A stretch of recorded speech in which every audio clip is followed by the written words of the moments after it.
नमस्कार बच्चों। पिछली कक्षा में हमने संधि के बारे में जाना, इसकी परिभाषा जाना, संधि विच्छेद के बारे में जाना और इसके विभिन्न अंग जाने। और अब हमारा चल रहा था स्वर संधि। स्वर संधि में तीन प्रकार हम उसके पढ़ चुके थे, दीर्घ, गुण और वृद्धि संधि हम लोग पढ़ चुके थे। और आज की कक्षा में हम शुरू करने जा रहे हैं यण संधि। तो यण संधि में इसके जो नियम होते हैं वो देखिए।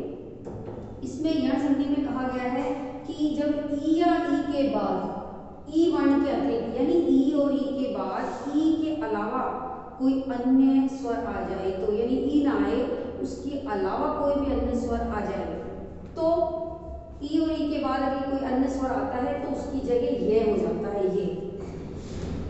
और इसके नीचे अर्थ लगा है यानी कि आधा है, इसमें ए नहीं है, यानी ये हो जाता है। और ऊ और ऊ के बाद यदि ऊ ना आए तो उसके आगे व हो जाता है, ये भी आधा है। और ऋषि के बाद यदि ऋषि ना आए और कोई अन्य स्वर आ जाए तो उसके स्थान पर रे हो जाता है, ये रे भी आधा है, आधा हो जाता है। यानी ई और ई के बाद यदि ई नहीं आए तो उसके स्थान पर हो जाता है हमारा य। और ऊ के स्थान पे ऊ ना आके कोई अन्य आए तो हमारा हो जाता है व। और ऋषि के बाद ऋषि ना आकर कोई अन्य स्वर आए तो हो जाता है रे। तो अब इसके कुछ उदाहरण देखते हैं और इसी से हमें स्पष्ट होगा कि किस तरह से यहाँ पर शब्द स्वर बदलेंगे। ई धन ए, यानी ई के आगे ई ना आकर कोई अन्य स्वर आया है तो ई के आगे ए आया है तो ये हो जाएगा यो, यानी आधा यो। वहीं पर ई धन आ गया तो ये हो जाएगा आ। ई के बड़ी ई या छोटी ई के आगे ए आ जाएगा तो ये हो जाएगा, और आ जाएगा तो या हो जाएगा। और ई के आगे ऊ आ गया तो छोटा ऊ हो जाएगा क्योंकि छोटा ऊ है। बड़ी ई के आगे छोटा ऊ आ गया तो छोटा ऊ हो जाएगा। उसी प्रकार से छोटी ई के आगे बड़ा ऊ आ गया तो बड़ा ऊ हो जाएगा। उसके सेम स्वर ना आकर कोई अन्य आए तब ये होगा यण संधि में। ई के आगे ये आ गया तो ये हो जाएगा, आई आ गया तो ये हो जाएगा, ये डबल मात्रा लग जाएगी आई की। ऊ के आगे ए आ गया तो वह हो जाएगा, आ गया तो वाह हो जाएगा। इसमें भी सेम ऐसे ही चलेगा कि अगर ऊ की मात्रा है, छोटे ऊ की मात्रा है तो ऊ हो जाएगा यानी वो हो जाएगा, और बड़े ऊ की मात्रा है तो वो हो जाएगा यानी बड़े ऊ की मात्रा लग जाएगी। इसी प्रकार से ऋषि के आगे ऋषि ना आके ए आया है तो ये हो गया आधा रे। उसी प्रकार से ऋषि के आगे आ आया तो हो गया रा, ऋषि के आगे ऊ आया तो हो गया रू, और ऋषि के आगे ई आई तो हो गया ई की मात्रा। यानी छोटी ई है तो छोटी ई की मात्रा, बड़ी ई है तो बड़ी ई की मात्रा। अब इससे बनने वाले कुछ शब्दों को हम देखते हैं तभी हमारे अच्छे समझ में आएगा। यहाँ पर नियम है कि ई के आगे ए आ गया तो ये हो जाएगा। अब देखिए यहाँ पर शब्द है अति धन अंत। अब यहाँ पर हमने बोला कि ए के आगे ई के आगे यदि ए आ जाएगा तो ये हो जाएगा। अब यहाँ पर है अति धन अंत तो ई की मात्रा लगी हुई है यहाँ पे तय पर, और यहाँ है ए यानी ई के आगे ए है, ई के आगे ए है तो क्या हो जाएगा बच्चों, ये हो जाएगा ये। तो यहाँ पर हमने देखा, और यहाँ देखिए शब्द बन रहा है अत्यंत। अब ये आधा कैसे हुआ, क्योंकि जो ये ई की मात्रा थी वो इधर चली गई तो ये अकेला क्या रह गया, आधा रह गया। जब ई की मात्रा इधर चली गई यानी ई में ए जुड़ेगा तभी तो ये बनेगा, तो ये जो मात्रा है वो ए के साथ जुड़ के यहाँ पर यह बनी है, और यहाँ पे से मात्रा निकल गई तो ये क्या रह गया, आधा तय रह गया। तो जब मात्रा निकल गई आधा तय रह गया तो यहाँ हमने लिखा है ए आधा तय, और ये य में बदल गया इसलिए य, और बिंदी की जगह बिंदी और तय अत्यंत। तो ये मैं यण संधि को बहुत सावधानी के साथ करना है। यहीं पर आ गया ई के साथ आ, इसका उदाहरण देखिए यहाँ पर हो गया आ, अभी धन आगर, ए की जगह ए आ गया, यहाँ पर ई की मात्रा क्योंकि ई के साथ ए का मैच हो रहा है तो यहाँ पर यह हो जाएगा, ई तो इधर आ जाएगी और ये खाली रह जाएगा भय। और जब ये खाली रह गया तो यानी कि ये आधा है। हमने वर्ण विच्छेद में देखा था कि जब ए की मात्रा निकल जाती है तो सब वर्ण जो है वो आधा रह जाता है। तो ये हो गया भय यानी आधा भय, और और मात्रा इधर आ गई तो ये हो जाएगा, ये में बदल जाएगा, यानी आ की मात्रा लगी हुई है, या हो जाएगा, और गैर है अभ्यागत। तो ये आपको समझ में आ गया होगा कि आधी मात्राएं किस तरह से लगी हुई हैं। यहाँ पर उदाहरण है बड़ी ई और ए का। बड़ी ई और ए में मिलने पर ये क्या हो जाएगा, य।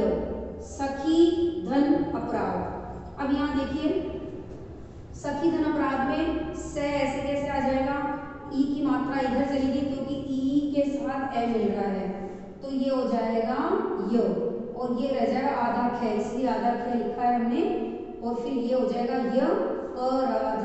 किताब में आपको इसके उदाहरण में ये का डंडा लग रहा है, जो कि गलत है, क्योंकि नियम के अनुसार यहाँ पर यही होगा, इसलिए सख्य पराध। ठीक है। फिर अगला है बड़ी ई में आ की मात्रा और या, वही हो जाएगा यहाँ पे सख्या आगमन। सखी धन आगमन में उसी तरह से हो जाएगा, आधा ख किस तरह रहेगा, ऊपर की तरह ही सख्या आगमन। फिर है ई के आगे ऊ, तो हो जाएगा छोटा ऊ, यानी छोटे ऊ की मात्रा। प्रति धन उत्तर, ये ई इधर चली गई और ये तय आधा रह गया। प्रत्युत्तर, ये यू की मात्रा में कन्वर्ट हो जाएगा, और प्रत्युत्तर। ठीक है। वहीं ई के साथ अगर हम छोटे ऊ को मिलाते हैं तो भी छोटा ऊ ही बनेगा। नदी धन उद्गम, तो वही दे आधा रह गया, ई इधर चली गई, तो ये यू की मात्रा बन गई। न आधा दे युद्गम, नदी उद्गम, यानी नदी के उद्गम का स्थान, नदी उद्गम। तो इस तरह से ये यहाँ पर बना है। अब ये देखिए ई धन उ, यानी बड़ा उ बनेगा। तो यहाँ पर हमारे पास शब्द है वी धन उ, तो वैसे ही मात्रा इधर चली गई, तो ये हो गया यू, और यहाँ रह गया खाली वे, तो हो गया आधा वे यू है। व्यू, यानी कोई चीज की स्कीम बनाना, व्यू रचना करना, व्यू। इसी प्रकार से देखिए अगला है ये होना, यानी कि ई में अगर ए की मात्रा लग गई, यानी ई के सामने यदि ए है तो वो ए की मात्रा में कन्वर्ट हो जाएगा, तो ये हो गया ए। अधि धन एषणा, यहाँ पर भी आपको दिख रहा है कि ए है और यहाँ पर है ई, अधि, यानी ई के आगे ए हो रहा है, तो ये क्या हो जाएगा, ये बदल जाएगा। तो यहाँ पर ध कैसा रह गया, यहाँ पर ध आधा रह गया, तो हो जाएगा अध्ययेषणा। उसी प्रकार से यहाँ पर देखें ई में आई, और फिर ई में बड़ी ई के सामने यदि ए आ गया तो ये आई में कन्वर्ट हो जाएगा, यानी दो मात्राएं लगेगी, यहाँ पर भी आई है, तो हो जाएगा नदी धन ऐश्वर्य। तो जैसा कि हम पहले से जानते आ रहे हैं, यहाँ ये ई इधर आ जाएगा, तो ये द आधा रह जाएगा, तो नद, और ये हो जाएगी आई की मात्रा, नदेश्वर। ठीक है बच्चों, आगे चलते हैं। छोटे ऊ के सामने यदि ए आ गया तो बन जाएगा वे, यानी ऊ और ऊ के सामने ऊ और ऊ ना आके कोई अन्य आ जाए तो क्या बनता है, वे। तो यहाँ पे ऊ छोटे ऊ के सामने ए आ गया तो वे बन गया, बड़ा ऊ के सामने आ गया तो वा बन गया। दोनों मात्राएं देखें, सु ए अच्छ, तो मात्रा इधर चली गई उनकी, और ये मात्रा जाने पर ये आधा ही सह रह गया, इसलिए आधा सह, और बन गया था वे, तो सुवच्छ, और ये है आधा वे। इसी प्रकार से देखेंगे ऊ धन आ, वा, वधु धन आगमन, बड़े ऊ की मात्रा है, आ में चली गई, तो बन गया, यहाँ पर बन गया वा, और ये आधा ही रह गया, इसलिए हो गया वध्यावगमन, यानी वधु का आगमन। उसी प्रकार से यहाँ पर ऋषि का भी कुछ उदाहरण देख लें कि ऋषि के आगे ऋषि ना आकर कोई अन्य स्वर आए तो उस कंडीशन में क्या हो जाता है, रे बन जाता है, वो भी कैसा। तो हम यहाँ पे देखिए उदाहरण है, इसको अच्छे से ध्यान से देखेंगे आप लोग। यहाँ पर उदाहरण ऋषि के सामने ए आ गया तो क्या बन जाएगा, रे बन जाएगा।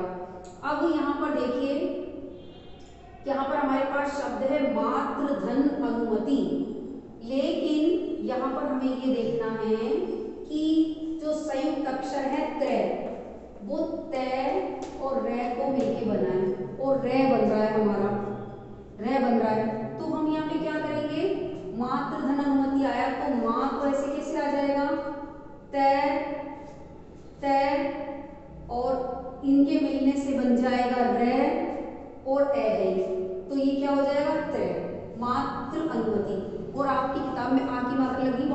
नहीं लगेगी, क्योंकि हमें कहा है कि रे बनेगा, हमें रा तो कहा ही नहीं है। यदि रा बनता तो हमारा आ जाता मात्रानुमति, लेकिन यहाँ पे तो रे बन रहा है, इसलिए क्या आएगा मात्रानुमति। तो त्रय जो है वो संयुक्त अक्षर बन रहा है यहाँ पर, तो ये भी ध्यान रखेंगे।